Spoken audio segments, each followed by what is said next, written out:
Sacrifice. There's no other way to describe it. Complete sacrifice. Joseph left his manufacturing job outside of Bombay and set out with practically nothing. A bedroll, 2 shirts, a small amount of money. His goal?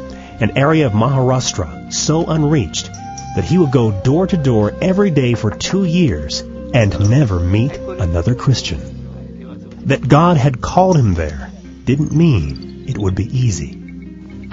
The ground was hard and dry, and for years the seeds he sowed seemed to simply blow in the wind and take no root. When I came, I had almost nothing. By His grace, the Lord provided a room for me in this very hostile community. There was nothing in it, only what I carried with me. I was trusting the Lord to provide, believing He would raise up a church. I just didn't know how long it would take. It was very hard ground. For such a long time, there was no response from the people. Even after months of hard work, still nobody came to Christ. Finally, I decided to begin fasting for a change in people's hearts. 10 days. No response. No food. 20 days. Still nothing. 30 days of continued fasting and prayer. Still, the breakthrough did not come. Eventually, the fast had to end. Yet even this didn't cause him to lose hope. I was supplied with printed materials to hand out, but the task of getting them home was almost too much for me. The sack was full of the literature I needed, but very heavy. When I couldn't carry it anymore, I would drag the sack over the ground to get it home. It was grueling in my weak condition. The people needed the information, and I wouldn't give up. When I finally got home, I started taking the tracts to the people. Every day I would leave my literature and share the gospel message. Town after town, village after village. Eventually I would run out of the tracts and begin the whole process again. And again. For the next 2 years, Joseph would continually offer his body as a living sacrifice to the Lord. Yet despite all his efforts, the people still were not responsive. When he was not out sharing with people, he would return to his empty room and read his Bible and pray. Hearing him pouring out his heart to the Lord made his neighbors nervous, and they accused him of witchcraft. For his safety, he was forced to find somewhere else to pray. It was then he began climbing to the top of a deserted hill about a mile from his home. God provided this quiet place of solitude. I could turn my heart to Him and not have to worry about those around me. Every day I would come here and I could see the towns and villages off in the distance, and I began to claim them for the Lord. One after another, I would lift the people up to Him. I had nothing to distract me. I would spend hours here. When it seemed the soil would produce no fruit, Joseph found strength on this hilltop. Somehow I would continue.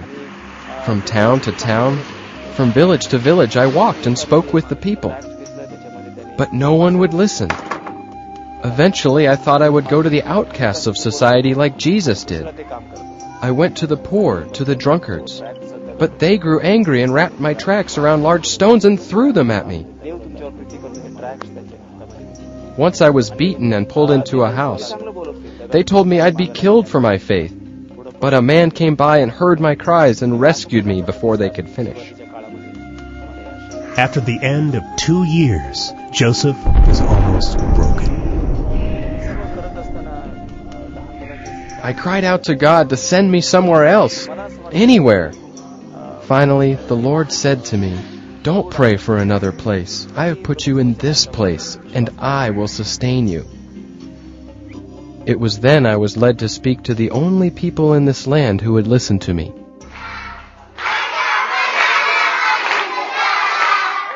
I had talked with everyone else, and they had rejected me. But the children responded differently. They listened. They embraced what I was telling them. Soon scores of children would come to my room, and I would teach them simple church songs and tell them stories from the Bible. They would sing the songs at home, and their parents would ask where they learned them. The children would tell them about the nice man who loved children and taught them. And the parents would come and talk to me. Many, many doors were opened through these children. The Lord is so faithful. He is moving. See that village? I've gone to every doorstep and evangelized there. We now have a mission started. And in that town over there, we have a church. And that town too, we have a church and another mission starting. That town, and that town, and that village over there. I visited all these towns, every house with the good news of Jesus Christ. 16 years later, Pastor Joseph has evangelized more than 165 towns and villages. The Lord has helped him plant an astounding 25 thriving churches and another 28 vibrant mission stations, all where the gospel was previously unknown. With his love for the Word of God, Pastor Joseph also helps run the GFA Bible School based in his area to help raise up more strong Bible-based pastors to lead these young churches. He also continues to meet and teach those who first listened to him. The children. 16 years ago, Pastor Joseph could have left this district, but instead, with a dedication and sacrifice beyond what many could bear, he bowed his head to the will of the Lord. And now he is able to look out over many towns and villages that will be forever changed by the good news of Jesus Christ.